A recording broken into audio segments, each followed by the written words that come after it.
Bismillahirrahmanirrahim. Assalamualaikum warahmatullahi wabarakatuh.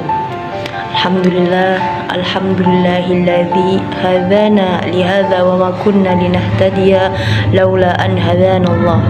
Asyhadu an la ilaha illallah wa asyhadu anna Muhammadan abduhu wa rasuluh, amma ba'du. Allahumma sholli ala sayyidina Muhammadin nabil ummi wa ala alihi wa sallim taslima. Allahumma sholli ala Muhammadin abdika wa rasulika nabil ummi. Oke, teman-temanku sekalian, apa kabar? Semoga kalian semua baik-baik saja di sana, selalu dalam lindungan Allah Subhanahu wa taala, karena memang cuaca akhir-akhir ini sedang tidak membaik. Maka dari itu kita harus selalu meminta perlindungan kepada Allah Subhanahu wa taala supaya kita selalu diberi keselamatan, kesehatan. Oke teman-teman, hari ini saya akan mengajak kalian untuk senantiasa selalu berprasangka baik kepada Allah. Jangan pernah meragukan Allah sedikit pun. Jangan pernah merasa bahwa Allah itu tidak adil. Jangan pernah merasa bahwa Allah itu tidak mempunyai rasa sayang kepada kita. Jangan pernah merasa bahwa Allah itu tidak memikirkan hambanya, bahwa Allah itu tidak tidak selalu ada bersama hambanya. Karena pikiran-pikiran seperti itu, karena perasaan-perasaan yang seperti itu sungguh perasaan yang salah. Karena sejatinya Allah itu selalu ada bersama hambanya ketika hambanya juga selalu mengingat Allah dimanapun hambanya berada. Apa yang sedang hambanya rasakan dalam sedih maupun senang, jika hambanya itu mengingat Allah setiap saat, setiap waktu, pasti Allah pun sebaliknya akan mengingat kita. Maka dari itu saya akan membahas di mana kita itu tidak boleh berprasangka yang macam-macam terhadap Allah. Supaya apa? Supaya kehidupan kita jauh lebih baik, dan supaya kita itu selalu berpikir positif terhadap Allah. Karena kita harus yakin bahwa setiap yang Allah kasih kepada kita itu pasti mempunyai tujuan tertentu. Maka dari itu Allah itu selalu memberi uji coba kepada hamba-hambanya dengan cara yang berbeda-beda. Maka dari itu mari kita di sini belajar bersama-sama untuk lebih mengenal Allah, untuk lebih selalu berpikir positif terhadap Allah. Mari kita saksikan, mari kita belajar bersama-sama. Bismillahirrahmanirrahim.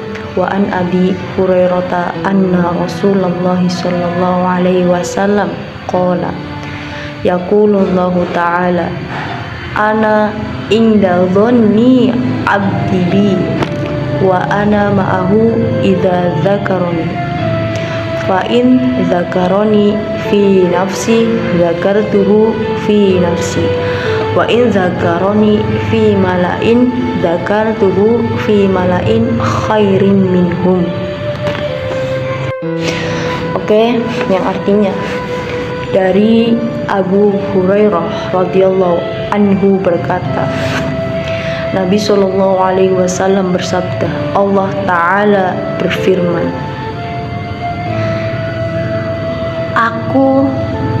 ana inda dhanni abdi bi, aku sesuai prasangka hambaku, aku bersamanya ketika ia mengingatku. Jika ia mengingatku saat bersendirian, aku akan mengingatnya dalam diriku. Jika ia mengingatku di suatu kumpulan, aku akan mengingatnya di kumpulan yang lebih baik daripada itu, seperti kumpulan malaikat. Hadis riwayat Bukhari dan Muslim. Jadi teman-teman, maksud dari hadis ini itu apa? Maksudnya yaitu bahwa Allah itu sebenarnya sesuai prasangka hambanya jika hambanya itu berprasangka baik kepada Allah, yakin kepada Allah, Allah pun sebaliknya berprasangka baik kepada kita, selalu memberi kebaikan kepada kita. Meskipun kita tidak meminta, tetapi jika kita berprasangka baik kepada Allah, jika kita yakin pada diri kita sepenuhnya bahwa di dalam diri kita itu sudah benar-benar ada Sang Pencipta yang akan senantiasa menemani kita, yang akan senantiasa memberikan kita kebahagiaan, pasti Allah pun sama sebaliknya akan membalas semua prasangka-prasangka baik kita yang telah kita yakin kepada Allah. Maka dari ini, aku sesuai prasangka hambaku. Maka jika hambanya berprasangka jahat, berprasangka bahwa Allah itu tidak adil, maka Allah pun sama akan berprasangka demikian terhadap hamba yang berprasangka seperti itu. Contohnya, semisal saya dengan adik saya, kemudian adik saya itu selalu diberikan kenikmatan berupa kecerdasan, berupa kasih sayang, berupa kemewahan, tetapi diriku hanya dikucilkan, kemudian tidak mempunyai teman, kemudian tidak pandai, kemudian apalagi, dan masih banyak lainnya. Maka dari itu, apa yang harus kita lakukan, apa yang harus aku lakukan terhadap prasangka aku terhadap Allah? Maka yang harus saya lakukan, yang harus saya pikirkan, bahwa saya harus meyakini bahwa Allah memang benar-benar sudah menyiapkan rencana sebaik mungkin untuk diriku di masa depan. Karena belum tentu orang yang sekarang hidupnya benar-benar enak, hidupnya benar-benar apapun ia miliki, tetapi suatu saat ia akan sama seperti yang sekarang ia miliki. Maka dari itu, meskipun apa yang saya tadi tidak benar-benar berbanding terbalik dengan adik saya, maka yang harus saya rasakan, yang harus saya pikirkan terhadap Allah yaitu keyakinan, yakin bahwa Allah itu menyayangi kita. Allah memberikan saya seperti ini pasti mempunyai tujuan tertentu, pasti mempunyai niat tertentu, yang niat itu tidak bisa kita pikirkan oleh akal sehat kita. Maka dari itu, kita harus berprasangka baik terhadap Allah bahwa Allah itu sudah memberikan jalannya masing-masing kepada setiap hambanya. Maka dari itu, kita jalani saja, kita harus selalu berusaha dan kita harus yakin, karena di setiap waktu, di setiap kapanpun Allah itu selalu ada untuk kita. Tergantung bagaimana kita memanage, bagaimana kita memikirkan hati kita, memikirkan pikiran kita supaya harus tetap positif terhadap Allah, maka Allah pun akan sama dengan apa yang kita rasakan, apa yang kita pikirkan. Dan kemudian Allah pun mengatakan lagi bahwa Allah itu bersama hambanya ketika hambanya itu sedang mengingat Allah itu sendirian. Maksudnya apa? Maksudnya ketika kita sedang sedih dan kemudian kita membaca Al-Quran, ataupun kita melakukan kebaikan-kebaikan, berzikir, kemudian bersolawat, Allah pun pasti akan mengingat kita di dalam hati Allah sendiri.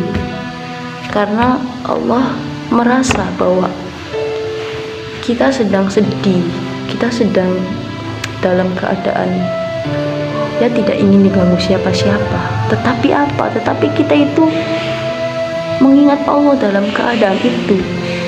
Dan kita pun dalam keadaan itu benar-benar ingin berbicara kepada Allah, ingin menghabiskan waktu kita kepada Allah, selalu mengingat Allah. Maka dari itu Allah pun akan membalas itu semua. Allah pun akan mengingat kita di dalam hatinya, di dalam hati Allah.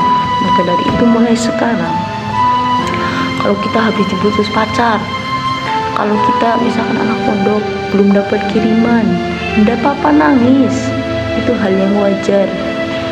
Tapi ingat, dalam kesedihan kita jangan sampai berlarut-larut. Maka dari itu, dalam kesedihan kita harus juga mengingat Allah.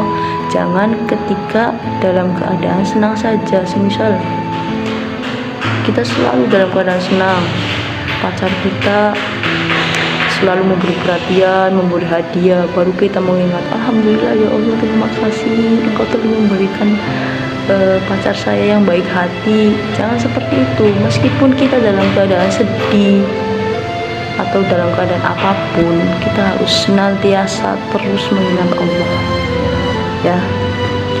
Kemudian Allah pun mengatakan lagi, jika seorang hambanya ini mengingatnya dalam suatu perkumpulan, maka Allah pun akan mengingat hamba tersebut di kumpulan yang lebih baik daripada kumpulan-kumpulan para malaikat. Maksudnya apa? Maksudnya ketika ada seorang hamba yang sedang berkumpul dalam suatu majelis, misalkan dalam pengajian ataupun dalam suatu acara yang benar-benar dalam kebaikan, dan di situ seorang hamba itu benar-benar mengingat Allah dalam waktu itu juga, maka Allah pun sama akan mengingatnya dalam perkumpulan yang benar-benar lebih baik. Tetapi orang-orang zaman sekarang, semisal sedang ada pengajian, tetapi dalam waktu yang sama juga, meskipun ia dalam satu pengajian sedang mengunjungi pengajian, tetapi masih saja membicarakan tentang kejelekan orang lain, masih saja menyombongkan dirinya sendiri, masih saja selalu membangga-banggakan diri lalu merendahkan orang lain, mencari-cari orang lain. Nah, itu yang salah. Harusnya manfaatkan waktu-waktu seperti itu. Kalau toh memang ada orang yang ingin mengajak kita, misalkan mengajak kita mengobrol dalam topik-topik yang seperti itu, maka kita harus menghindarinya. Karena apa? Karena waktu-waktu dalam pengajian itu benar-benar momen yang tepat untuk kita benar-benar mengingat Allah. Karena dalam pengajian itu pasti yang diberikan selalu nilai-nilai kebaikan, nilai-nilai untuk berusaha, nilai-nilai untuk terus mengingat Allah. Dan itu kita jangan sekali-kali berpikir bahwa Allah itu tidak adil. Kenapa si A diberi terus kebahagiaan, kenapa si B selalu diberi bergelimangan harta, kekayaan, kemudian tapi kenapa saya kok seperti ini, kenapa? Kemudian kita berpikir Allah itu tidak adil, Allah itu benar-benar tidak adil, Allah itu pilih kasih. Kita jangan seperti itu. Ingat, pernah dengar kisah seorang pemuda yang ketika dia sedang berjalan-jalan, kemudian dia merasa lelah, lalu ada seorang pemuda ini mengistirahatkan sejenak dirinya untuk beristirahat di bawah pohon. Kemudian di situ kebetulan ada dua pohon, yang dimana pohon tersebut Yang satu batangnya benar-benar besar tetapi buahnya kecil, tetapi yang satunya batangnya kecil tetapi buahnya besar. Lalu pemuda itu tidak lama kemudian mengumpat dalam ucapannya, Allah itu tidak adil. Kenapa kenapa pohon yang batangnya besar tetapi kok buahnya kecil, dan kenapa yang pohonnya kecil tetapi buahnya besar? Kemudian tidak lama kemudian ada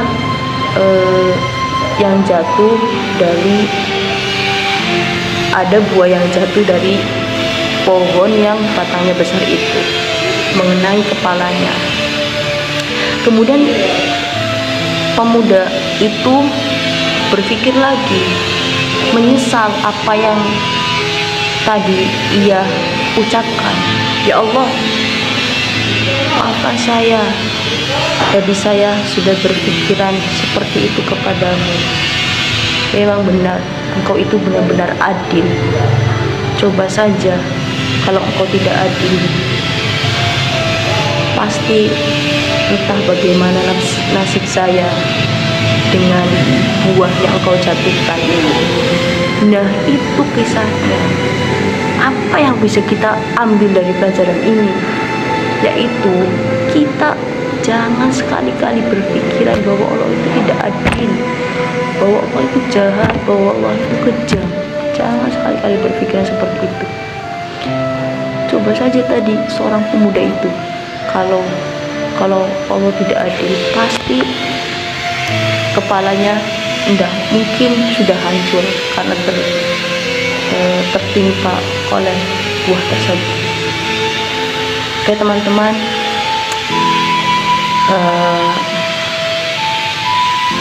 saya kira cukup sampai di sini. Kita sudah bersama-sama belajar bagaimana kita harus selalu mendekatkan diri kepada Allah, bagaimana kita harus selalu mengingat kepada Allah, bagaimana kita harus selalu berprasangka baik kepada Allah. Kita yakin kalau kita berpikiran baik dan kalau kita yakin kepada Allah, maka Allah pun sama akan selalu berpikiran baik kepada kita, akan selalu memberikan apa yang kita inginkan, meskipun itu mungkin dalam waktu yang lama, tetapi pasti kita harus yakin bahwa Allah suatu saat nanti akan mengabulkan keinginan kita, akan mengabulkan permintaan-permintaan kita. Maka janganlah kalian berputus asa untuk terus meminta kepada Allah, karena Allah itu Al-Ghani, Maha Kaya. Jadi Allah tidak akan pernah kehabisan untuk memberikan kepada hamba-hambanya. Dari itu kita mari mulai merubah diri kita untuk ke hal-hal yang lebih positif. Dan semoga kalian, saya, kita semua selalu diberi keriduan oleh Allah Subhanahu wa taala, selalu diberikan kemudahan, kesehatan, keberkahan, dan Allah pun akan selalu menyayangi kita, karena kita pun sama menyayangi Allah, karena kita pun sama mencintai Allah. Maka dari itu Allah pun sama akan menyayangi kita, akan mencintai kita. Seperti itu. Ya, cukup kiranya dari saya akhiri. Wassalamualaikum warahmatullahi wabarakatuh.